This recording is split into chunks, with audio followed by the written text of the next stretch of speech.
Muy bien, vamos a continuar con la segunda parte de este capítulo 17. Recuerden que es un de las escrituras que nosotros en Latinoamérica no lo tenemos, es la escritura apocalíptica y que está llena de figuras, formas, números, colores y mucha simbología. También debemos de recordar lo que dijimos en la introducción de este libro cuando comenzamos. Recuerden que estamos estudiando capítulo por capítulo y versículo por versículo. Una de las características es que en el transcurso de la historia ha tenido muchas interpretaciones o básicamente escuelas de interpretación.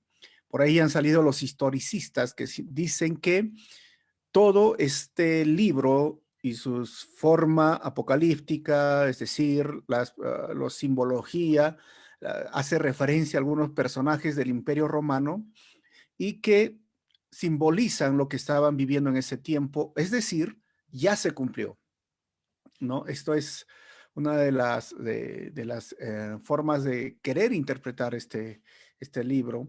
Nosotros estamos viendo que son acontecimientos que todavía no se han cumplido y que están relacionados con el libro de Daniel. Y frente a esto, bueno, es lo que vamos a ver en este momento de qué se trata realmente este libro. Entonces, permítame compartir pantalla y estamos estudiando la caída de Babilonia o la gran ramera, la caída de la Babilonia religiosa en el capítulo 17. Entonces, tenemos un poquito acá la cronología del libro Apocalipsis. Nosotros, ¿dónde nos estamos situando? Ya hemos visto el arrebatamiento, ya hemos visto que sucede los 4 caballos, los 4 sellos, las 7 trompetas, y hemos visto ya las 7 copas de la ira. Así que estamos en este punto rojo, esta flecha roja, que son los últimos 3 años y medio de la gran tribulación. Y después de esto nos dice que es la segunda venida de Cristo. Obviamente, la diferencia entre la segunda venida de Cristo y el arrebatamiento son muchas, porque el mismo Señor dijo, ¿no? Cuando ustedes vean la abominación desoladora o el sacrilegio o que va a suceder, bueno, da la fecha, Daniel dice que va a pasar 3 años y medio y el Señor va a regresar en las nubes, en todo, con poder y gloria. Pero en el arrebatamiento, pues va a ser algo que no va a poner los pies en la tierra. Entonces, estamos aquí, ya la primera parte lo hemos hablado. Hoy vamos a hablar las últimas 2 partes de este capítulo 17. O la gran ramera o la gran prostituta es interpretada y la gran prostituta es juzgada. Juan usa este término y hemos visto que en este momento, esta representación de una mujer no lo podemos tomar, obviamente, ¿no? De forma literal, porque sí está siendo la representación, es una forma de decir a lo que viene en este sistema religioso. ¿Es una persona? No lo es un sistema religioso que el mismo anticristo va a hacer que caiga. Pero hemos visto las referencias en la clase anterior o en la enseñanza anterior. Hemos visto que siempre se viste de púrpura, es decir, de color violeta o color Barney, que hoy día dicen, se viste de escarlata o digamos, de color rojo y tiene una copa de oro y es interesante ver que el líder religioso del catolicismo siempre se ha mostrado con estos colores, ¿no? Porque al final es lo que agarraron de los emperadores. Los emperadores siempre se vestían de esta forma y hemos dicho que en el año 313, cuando el cristianismo llega a ser parte del Estado, y ahí es donde pierde fuerza y es como que Roma absorbe, diríamos, al cristianismo que estaba siendo perseguido y ahí es donde surge el poder religioso para que esté junto con el poder político y desde esa fecha, desde el 313, lo hemos visto imperio tras imperio, conquista tras conquista y hasta el día de hoy lo tenemos aquí en nuestro país. Bueno, obviamente el Estado es el que cubre los gastos de los sacerdotes, ¿no? de los padres, de los obispos, o sea, el poder religioso junto con el poder político, y es donde estamos en este contexto viviendo. Así que vamos a ir viendo, ¿no? Cómo esta mujer se presenta, como les dije, de esa forma, vestida de rojo, con joyas, con oro, con una copa, y curiosamente, quien más oro tiene en toda la historia es la Iglesia Católica, pues, ¿no? ¿Quién tiene una copa de oro? Pues, bueno, muchos de los que hacen la misa tienen esa copa de oro. Así que cuando vamos a ver la gran prostituta así interpretada, vamos a ver desde el versículo 7, donde el ángel le dice a Juan que la prostituta será explicada para él. Del versículo 8, la bestia que lleva a la mujer está claramente conectada con la bestia del Apocalipsis del capítulo 13. Vamos a ver las 7 montañas asociadas con la bestia, los 7 reyes y reinos, y vamos a ver la bestia que vendría a ser el anticristo, es claramente identificado como el octavo rey. ¿Ok? Y del 12 al 15, 10 reyes por venir aliados del anticristo. Dice el versículo 7, entonces el ángel me dijo, ¿por qué te asombras? Yo te explicaré el misterio de esa mujer y de la bestia de 7 cabezas y 10 cuernos en la que va montada. Entonces, Juan recibe esta revelación y le empieza a decir, primero, versículo 8, la bestia que has visto es la que antes era, pero ya no es, y está a punto de subir del abismo, pero va rumbo a la destrucción. Los habitantes de la tierra, cuyos nombres desde la creación del mundo no han sido escritos en el libro de la vida, se asombrarán al ver a la bestia, porque antes era, pero ya no es, y sin embargo reaparecerá. Aquí nos deja muchas preguntas este versículo. Primero, era y ya no es, está a punto de salir del abismo. Pero lo más curioso es esto, ¿no? Los habitantes de la tierra, desde la creación del mundo, no han sido escritos en el libro de la vida. ¿Qué libro y de qué está hablando aquí? Si lo tomáramos de forma literal, ¿no? La mujer vestido de púrpura, una bestia de 10 cabezas sería algo, como les dije, para nosotros de esta forma. Obviamente no lo va a hacer porque son hablando de reinos, personas, representaciones de ciudades o poderes. Bueno, empezamos primeramente con esto, ¿no? Los habitantes de cuyos nombres. Esto tiene que ver con la actividad redentora de Dios antes de la creación del mundo.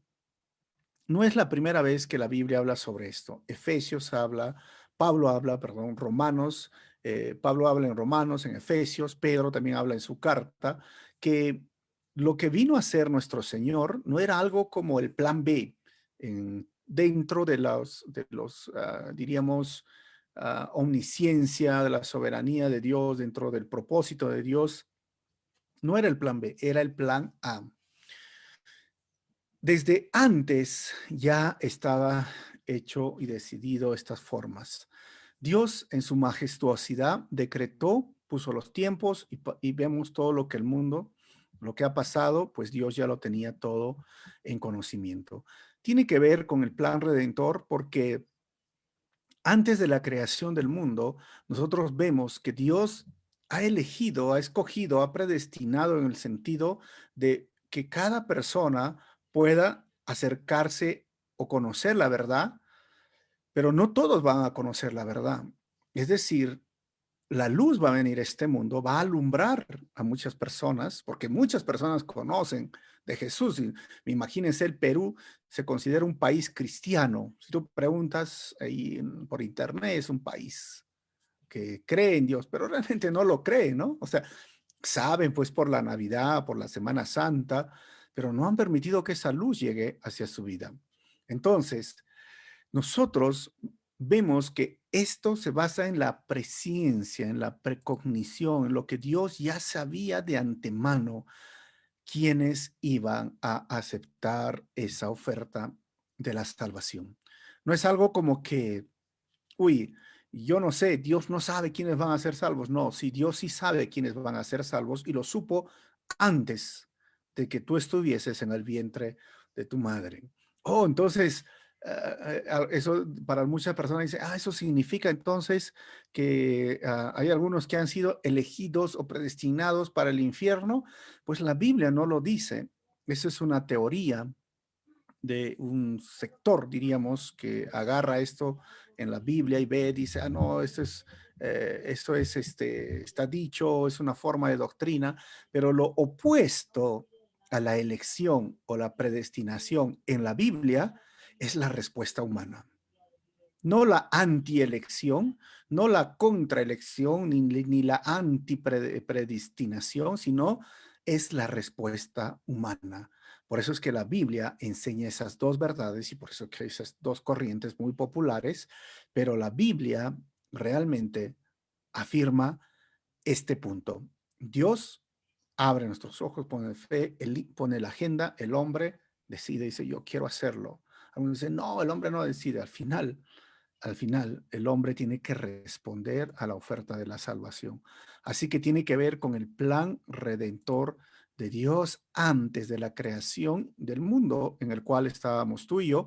Por eso hay que entender Efesios 1:4, hemos estudiado la semana pasada, donde el propósito de la elección o la predestinación es vivir en santidad. No es un tipo de exclusivismo, porque algunas personas lo ven así, ¿no? Oh, sí, soy exclusivo y los demás piña su caso. Eso tampoco es lo que dice la Biblia. Recuerden que en Cristo entonces todos los creyentes están seguros. Y este libro de la vida contiene los nombres de quienes personalmente conocen a Dios y en el Antiguo Testamento y están todos aquellos del Antiguo Testamento y aquellos que han recibido a Cristo en el Nuevo Testamento están escritos en este libro de la vida. Ahora, cuando el texto dice los que antes era, pero ya no es, y está a punto de subir del abismo, esta frase, hermanos, tiene que ver con que la bestia estuvo viva, murió y luego resucitó. Esto es lo que hemos visto pues en el capítulo 13. Cuando dice que antes era, eso se refiere cuando se presenta como hombre de paz. Y cuando dice ya no es, se refiere al momento que sufre ese ataque y muere. Y está a punto, se refiere a que regresará como un hombre desalmado, lleno de demonios para realmente demostrar lo que real, lo que él es, ¿no? Y el mundo se asombrará al ver al anticristo, recuerden, volver a vivir. Esto hemos estudiado en el capítulo 13 y lo pueden ver en el estudio que hemos hecho anteriormente. Si alguien está ahora, quiere conocer esos detalles, lo puede encontrar ahí, ¿no? Así que vamos a ir avanzando porque hay mucho para ver, ¿ok? Dice el texto, 7 montañas asociadas ahora con la bestia, el versículo 9. En esto consiste en el entendimiento y la sabiduría. Las 7 eh, cabezas son 7 colinas sobre las que está sentada esa mujer. Por eso es interesante, ¿no? Tratar siempre de interpretar de la forma que en la escritura del Oriente ha sido desarrollada este libro de Apocalipsis y ver cómo lo entendieron sus primeros oyentes. Esto es la forma correcta de poder entender esto. ¿Cómo entendió la iglesia a la cual se refería Juan o esas 7 iglesias? Cuando decían las 7 cabezas son 7 colinas sobre la que está sentada esa mujer, pues obviamente tendríamos que ir al mapa y ver que Roma, o sea, la ciudad de Roma, tiene 7 colinas, ¿no? La colina del Quirinal, la colina del Bianinal, la colina del Esquilinio o del Celio, del Palatino, del Aventino y del Capitolio.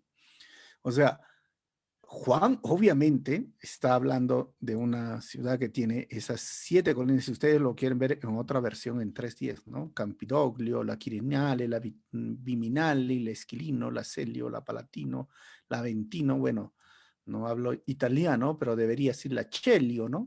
La Aventino, no sé. Pero estas 7 colinas siempre ha sido considerado en la historia referirse a Roma como la ciudad de las 7 colinas. Entonces, cuando dice Juan, yo te voy a explicar, o sea, obviamente que los primeros oyentes estaban asociados o familiarizados con estas 7 colinas y se estaba refiriendo a Roma. Y acá hay otra, ¿no? Y ahí está el Vaticano y está rodeado por esto. Y estas cabezas ahora, algunos, ahí van muchas interpretaciones que podríamos nosotros hoy nombrarlas, ¿no? Porque son 7 colinas, las 7 montes han hecho que algunos identifiquen ahora entonces como la mujer con Roma y su papado, ¿no? Como decía, entonces, es una ciudad, no es un personaje. Sí, pero tiene que ver todo, ¿no? La ciudad, su liderazgo, el sistema, y la frase aparece en muchos escritos antiguos para describir esa primera ciudad, 7 colinas. Entonces, a muchos da a pensar que se refiere a que al Vaticano, porque qué ciudad, por ejemplo, Arequipa está rodeado por 3, pero bueno, la que está en ese contexto, Imperio Romano, Roma, está hablando Juan a esta ciudad. Aunque la Iglesia Católica sí tendrá claramente un papel fuerte en este sistema, no es posible decir que es este sistema en su totalidad, yo pienso, hermanos, ¿no? ¿Por qué? Porque también las 7 cabezas hace posible referencia a 7 emperadores romanos, o más probable una larga serie de emperadores que se simbolizaba, estaba por el número 7. Algunos intérpretes ven los 7 montes y las 7 cabezas como una serie de gobiernos o imperios, como en el caso de las 4 bestias. ¿Se acuerdan que hemos visto en Daniel 7? Cuando Daniel ve 4 bestias, son 4 imperios. Algunos entonces miran, dice, estos 7 son 7 imperios, pero hay uno todavía que no ha venido. Entonces, de ser así, hermanos, el número 7 podría representar la totalidad de los poderes del mundo, porque recuerden que el número 7 en la numerología, estudiando la perspectiva apocalíptica, representa la totalidad. Entonces, vamos a seguir viendo 7 reyes y 7 reinos. También son 7 reyes, dice. O sea, 5 han caído, uno está gobernando y el otro no ha llegado todavía, pero cuando llegue es preciso que dure poco tiempo. Entonces vemos que podría ser la representación, digo podría porque algunos aseguran, dice, sí es Roma, pero pongámonos a pensar, ¿no? En un cierto, en la totalidad, diríamos, de lo que hoy vivimos, somos aproximadamente 8.000 millones de personas. Y la verdad que sí, el catolicismo ha sido considerada la religión, diríamos, más grande, pero créeme que los musulmanes están creciendo más. Hay más musulmanes, bueno, los budistas están creciendo. Bueno, ustedes saben que China tiene 2.000 millones de personas y la gran mayoría ya profesan esa religión, ¿no? Entonces, son 4 religiones en el mundo que son las más grandes y las más populares. ¿Y qué tanta fuerza tiene el catolicismo? Obviamente, sí, ¿no? En el continente, pero en el mundo entero no lo tiene. No lo tiene. Así que hay que pensar muy bien cuando se trata de interpretar las escrituras a la luz de todo lo que está sucediendo.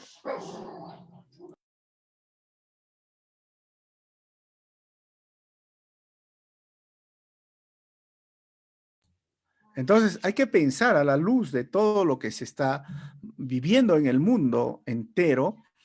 Si hubiéramos interpretado, diríamos que 500 años atrás o 400 años, 300, obviamente que el catolicismo dominaba el mundo, ¿no? Pero estamos en este tiempo, podría ser más el sistema religioso que una sola religión. Y es por eso que hay muchos, diríamos, diversos tipos de interpretación y conflictos que pueden surgir. Ahora, dice el versículo 10, también son 7 reyes.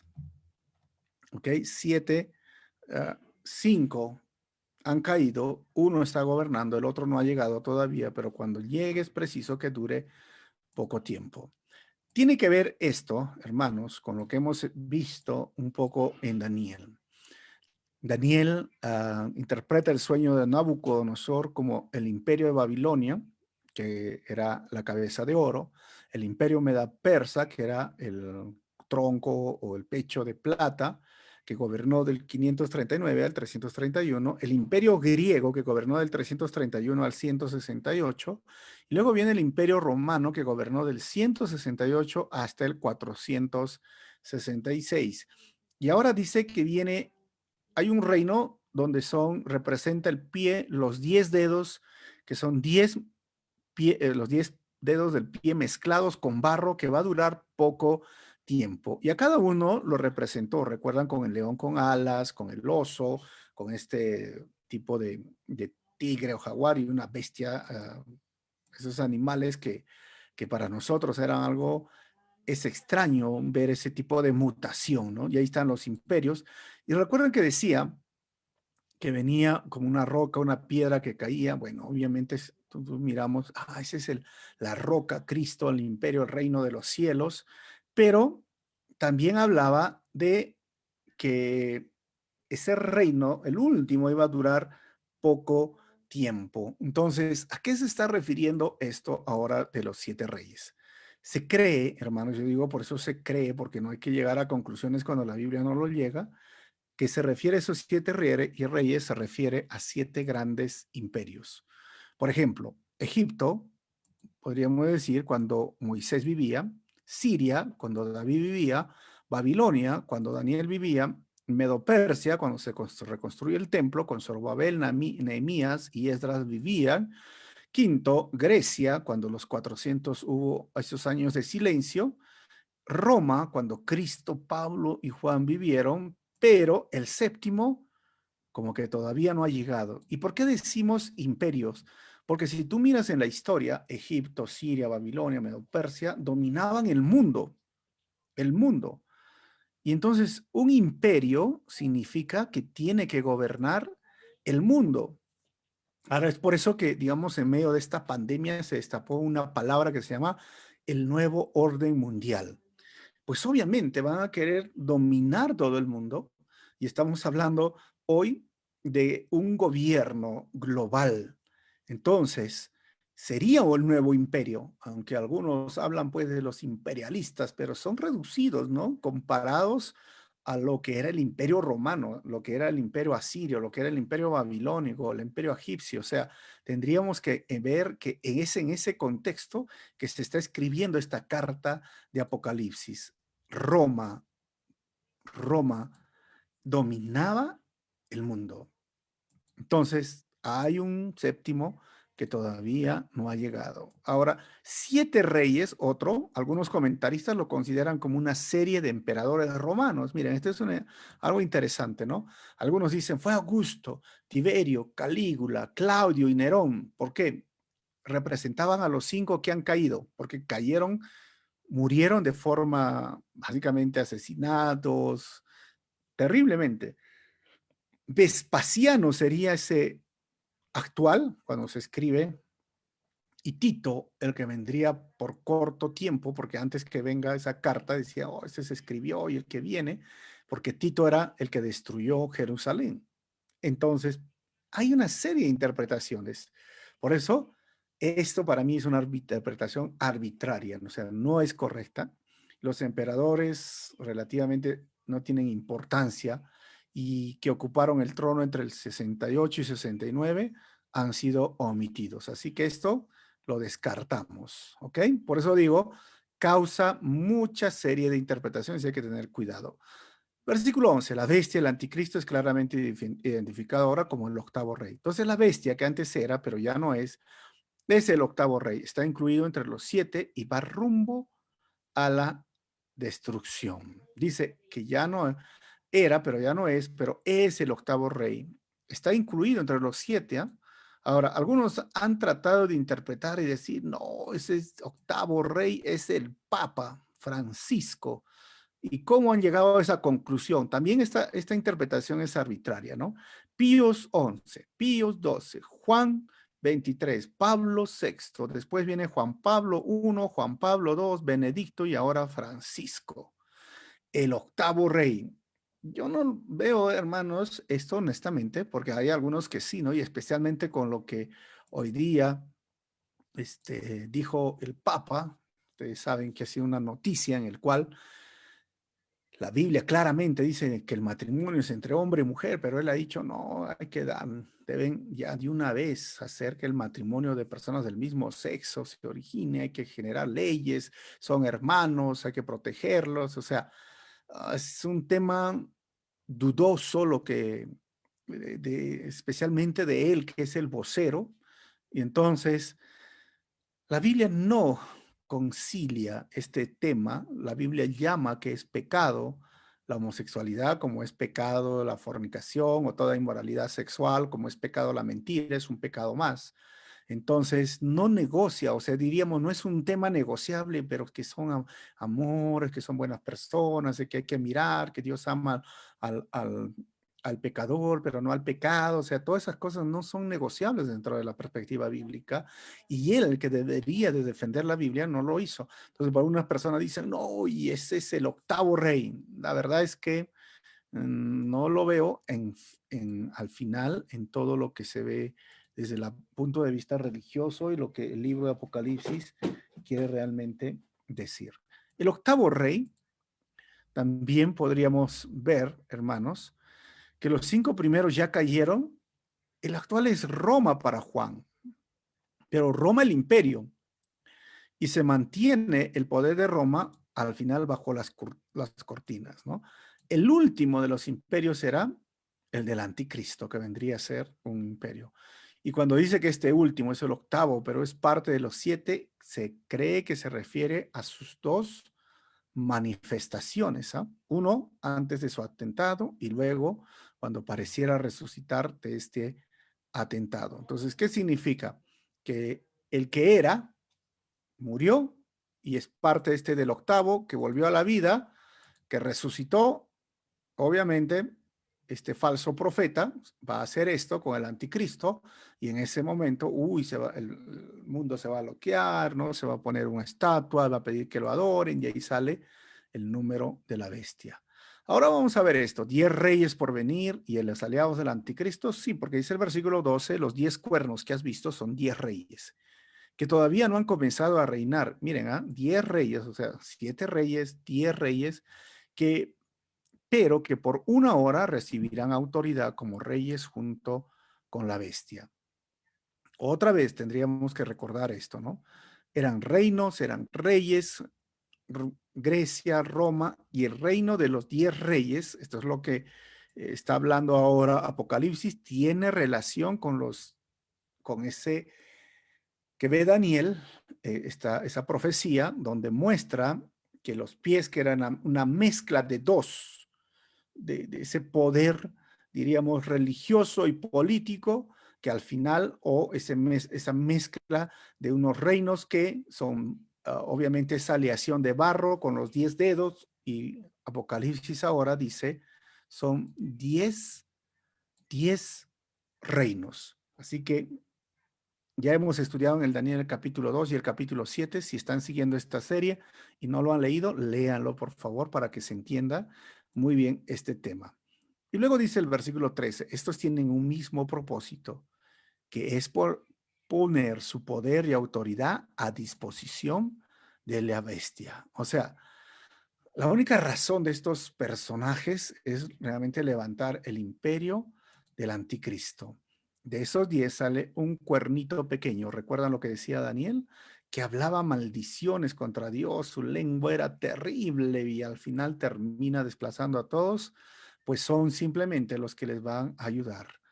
Eso hay que verlo de esa forma. Ahora, le harán guerra al Cordero, pero el Cordero los vencerá porque es Señor de señores y Rey de reyes, y los que están con él son sus llamados, sus escogidos y sus fieles. Entonces, cuando hablaba de estos 10 reyes y muchos se han atrevido a decir, no, esos son la Unión Europea, por ejemplo, ¿no? O la ONU, o la OEA, o, bueno, la Unión en los países árabes, ¿no? Los países africanos, al final son uniones. Puede ser, no lo sabemos, algunos han dicho, no, es Rusia, es Estados Unidos, o sea, ahí es donde mi punto de vista desde cuando empecé a enseñar este libro es que no llegar a conclusiones donde la Biblia no lo ha llegado. Y los reinos y los gobiernos han cambiado. Cuando empezó la Unión Europea, todos estaban diciendo, no, se está refiriendo a esto. Y cuando la Unión Europea sacaba el euro, dijeron, es el euro la moneda que va a dominar al mundo. Hermanos, han pasado años y el dólar, el euro, el yen, las libras esterlinas siguen en circulación. Entonces, no es algo como que da para adivinar y pensar o hacer suposiciones. Y aún, por ejemplo, lo que es Escandinavia, bueno, ya se ha retirado de la Unión Europea, ¿no? Entonces, han perdido fuerza en ese sentido y algunos países, como han aumentado más países en la Unión Europea, justamente por Rusia, o aún las Alemanias y todo esto, lo que ha sucedido en el mundo. O sea, yo les digo, el mundo va cambiando, las cosas van siendo diferentes, pero sabemos que hay cosas muy importantes. Este va a venir, va a ser un imperio mundial y va a dominar y va a controlar de muchas otras formas que quizás nosotros en este momento podríamos seguir especulando, pero aquí está el versículo importante de este capítulo. ¿Le harán guerra al Cordero? Sí, pero el Cordero los vencerá. Apocalipsis trata del triunfo de Jesucristo encima de las fuerzas malignas. Ahora, guerra, obviamente, ¿qué guerra podrías hacer contra el Cordero? Él abre su boca y eso es una aniquilación. ¿Por qué? Porque es el Señor de señores y Rey de reyes. Y los que están con Él, miren, son sus llamados, sus escogidos y sus fieles. ¿Y esto qué significa? ¿Qué guerra? Hemos visto esa guerra, el Armagedón. Por eso es que decimos que en la segunda venida de Cristo, Jesús viene con su iglesia. Y claramente van a querer hacerle guerra cuando él aparezca con las nubes y todo ojo lo verá. ¿Y con quién va a estar? Con sus fieles, con sus escogidos. El mundo va a querer hacerle guerra. El anticristo va a asumir un rol, un poder y tontamente va a querer hacer guerra. Y vamos a ver más adelante, él abre su boca y va a haber un río de sangre, o como decía el capítulo que hemos estudiado ya, ¿no? Venía, la sangre era hasta la altura de los frenos de los caballos. Ahora, y los que están ahí son sus llamados, sus escogidos y sus fieles. Usted ve esa relación de la predestinación que les decía en el capítulo o en el versículo 7 y 8, ¿no? Que existe entre el término escogidos y llamados. Pero también implica que los llamados deben de perseverar, o sea, son llamados a perseverar y practicar que la fidelidad. Y ese es uno de los temas que muchas veces se pierde, ¿no? Dice, hemos sido llamados, sí, hemos sido escogidos, sí, pero la fidelidad no es un asunto de elección, sino es un asunto del ser humano que necesita y debe de poner todo el empeño para vivir una vida fiel. No es simplemente un efecto o una consecuencia de que eres escogido, sino es el resultado de lo que tú puedes hacer en base al conocimiento que tienes del Señor, de perseverar, porque va a venir momentos difíciles, va a ser momentos totalmente que a veces a nosotros nos van a desanimar, pero hay que ser fiel. O sea, somos suyos por el llamado y la fe, por ambos y desde el principio y para siempre, pero hay que perseverar. Y la perseverancia y la continuidad, siempre hay este tipo de situaciones que deberíamos de preguntarnos, ¿no? Algunos tienen conflictos al entender la perseverancia y la elección. Y yo os pregunto, tengo unas preguntas, ¿no? ¿Es la salvación la decisión inicial de confiar en Cristo o es un compromiso de vida y discipulado? Muchas veces nos olvidamos que la Biblia está escrito, como les dije anteriormente, en esos pares dialécticos. Obviamente hay personas, y solamente algunos jóvenes, que les encanta, ¿no? Agarrar e inclinarse, ¿no? Yo soy, salvo siempre salvo, ¿no? El otro dice, no, mira, el Señor te va a borrar del libro de la vida si tú cometes un pecado. Estos dos extremos, al final, no traen unidad en la iglesia, han traído división. Lo mejor es vivir una vida conforme a lo que dice la Biblia, y la Biblia respalda esas dos verdades y por eso existen y por eso hay muchas iglesias que están siguiendo esos principios. Nosotros tenemos una posición bíblica basado en entender que la Biblia ha sido escrita en pares dialécticos. ¿Y qué sería estos pares dialécticos o esas paradojas, como lo pueden encontrar? Por ejemplo, muchas veces Jesús dice, el que quiera ganar la vida, la perderá, y el que la pierda, la gana, ¿no? Como dice un poquito esa paradoja, pierdo o gano. Bajo la mente occidental no puedes ganar y perder a la vez.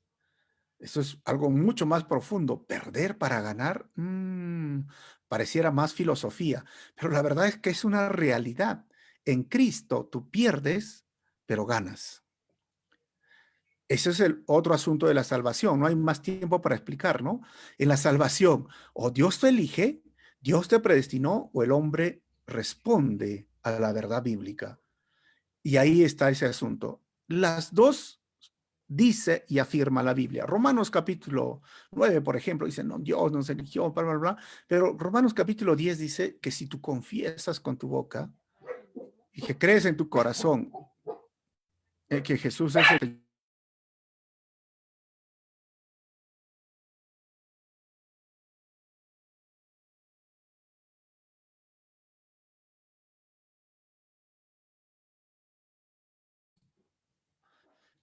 Mi perrito.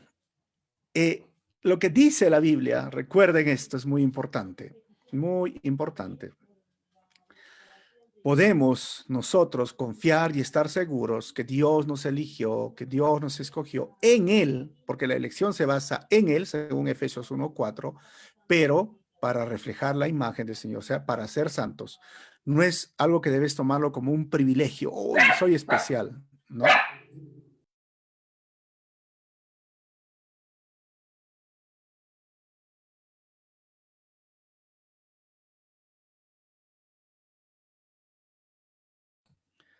Entonces, vuelvo a preguntar acá, ¿no? Vamos a ver, lo vuelvo a poner. ¿Cómo hay una contradicción? ¿Cómo responderíamos estas preguntas? ¿Es la salvación una decisión inicial, salvo siempre salvo, de confiar en Cristo?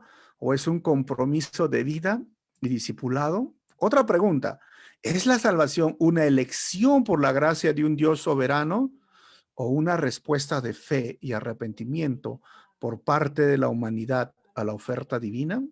Tercera pregunta, una vez recibida, ¿es imposible perder la salvación o existe la necesidad de cuidar la salvación y ser constantemente diligente?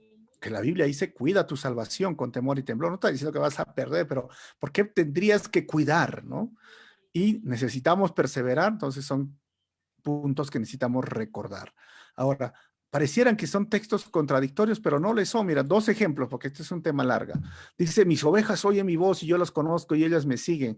Yo les doy vida eterna y nunca perecerán, ni nadie podrá arrebatármelas de la mano. Mi Padre que me las ha dado es más grande que todos y de la mano del Padre nadie me las puede arrebatar. Mira, mi Padre, yo las conozco, me las ha dado, nunca, nadie podrá arrebatármelas. Esa es la seguridad de la salvación. No, la podemos perder. Juan 10, 27 al 29.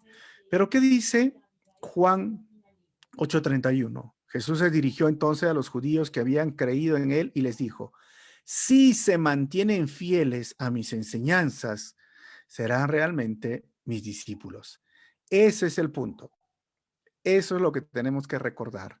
Y en lugar de estar discutiendo y perdiendo el tiempo a veces en esos temas, la Biblia está escrita en pares dialécticos que parecen contradecirnos, pero son dos verdades que existen y no se oponen. Y los que quieren oponerlas son simplemente personas que les gusta discutir, pues, ¿no? Bueno, recordemos que hay un balance bíblico ante esto. El Nuevo Testamento presenta la seguridad del creyente y la exigencia de una fe continua y una vida temerosa de Dios. El cristianismo es en un primer momento, se basa en el arrepentimiento y fe, seguido por una constante respuesta de fe y arrepentimiento, todo el tiempo. La salvación no es un producto, o sea, no es un boleto al cielo o una póliza contra incendios, sino una relación. Y es una decisión y un discipulado, y así fue descrito en el Nuevo Testamento en todos los tiempos verbales. Así que estemos atentos a eso y no estemos pensando, oh, ¿cómo es? ¿No? Vamos a terminar. 15. Además, el ángel me dijo, las aguas que has visto donde está sentada la prostituta, miren, son pueblos, multitudes, naciones y lenguas. O sea, ¿cómo sería esto? Ejemplos de las aguas siempre se ve muchedumbre. Donde está sentada, ¿qué es? Donde tú has visto la ciudad, las siete colinas, está sentada pueblos, multitudes, naciones y lenguas. Qué curioso, hermanos, que se pueda ver estas figuras por la televisión, ¿no? Sale en esa ciudad y ven personas de toda lengua, de toda nación, están ahí en el Vaticano. Bueno, dirían, oh, entonces demasiada casualidad. Bueno, como les dije, en África, en la China, en todas las religiones, los musulmanes, cuando hay las peregrinaciones, también son multitudes, muchas personas, ¿ok? Terminamos con esta parte. La gran prostituta es juzgada. Los aliados del anticristo se vuelven contra la gran prostituta. Y 17, la mano de Dios es la única que finalmente dirige todo esto. Y 18, la gran prostituta es identificada con Roma. Los 10 cuernos y la bestia que has visto le cobrarán odio a la prostituta. Causarán su ruina y la dejarán desnuda. Devorarán su cuerpo, le destruirán con fuego. Miren, los aliados del anticristo al final se vuelven contra la gran prostituta. Si miraríamos de forma literal, como les dije, esta bestia lo destrozaría, ¿no?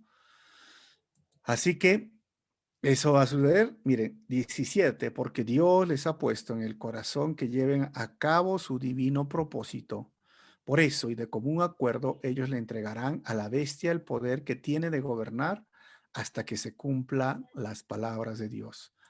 Vuelve a resaltar la esencia de este libro. Dios tiene el control, Dios tiene el poder y aún usa lo malo, usa a personas o usa situaciones para sus propósitos finales. Este tiempo va a ser difícil, pero vamos a ver el triunfo de Dios. 18. La mujer que has visto es aquella gran ciudad que tiene poder de gobernar sobre los reyes de la tierra. En el contexto de Juan, ¿qué mujer es representada así con esas 7 colinas que tiene el poder de gobernar sobre los reyes de la tierra? Pues Roma. Hoy podríamos decir que es lo mismo, que Roma tiene ese poder para gobernar sobre los reyes de la tierra. No lo creo al 100%, ¿no? Porque vemos estados o países, bueno, ateos, países árabes, que son la gran mayoría musulmanes. China, por ejemplo, no es cristiana, ¿no? Corea, o sea, Europa, 100% no lo es, o sea, hay que poder ver claramente lo que la escritura en este tiempo está significando. Pero en el tiempo de Juan, obviamente era identificado como Roma. Conclusiones finales, hermanos, de este capítulo. Primero, recuerda esto: Dios te conoce desde antes de estar en el vientre de tu madre, y hay que recordar esto. Si hoy conoces al Señor, si hoy estás en su camino, es porque Él, en su amor, en Cristo, te eligió antes de la fundación del mundo. Dos, el sistema religioso apóstata de hoy se basa en la adoración a los seres creados antes que el Creador. Y tercero, fe y arrepentimiento es el comienzo para la salvación. Más arrepentimiento, fe, son para mantener una relación viva con Dios. O sea, se empieza con fe y arrepentimiento y se continúa con fe y arrepentimiento. Vamos a orar. Señor, te damos gracias por este tiempo, gracias por tu palabra. Ayúdanos, Señor, cada día a mantenernos fieles, porque sí somos tus elegidos, sí somos aquellos que son llamados, pero la fidelidad y la perseverancia también, Señor, son características de aquellos que han sido llamados.